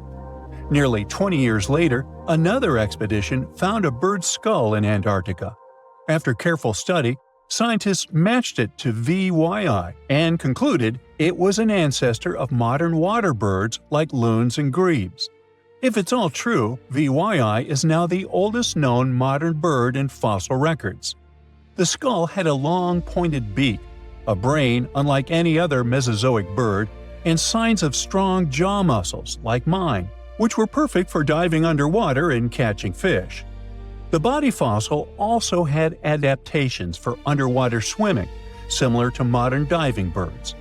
During the late Cretaceous period, Antarctica was a temperate rainforest, far from the Yucatan, so it could have become a safe haven during the asteroid disaster. So, early modern birds might have survived there. When a giant iceberg, about the size of Chicago, broke off from Antarctica's massive ice shelf, scientists nearby did something no one had ever done before. They sailed straight over to check out the newly exposed seafloor. Studying the undersides of ice shelves is incredibly hard, but thanks to the iceberg A84, a 209 square mile patch of seafloor suddenly opened wide for exploration.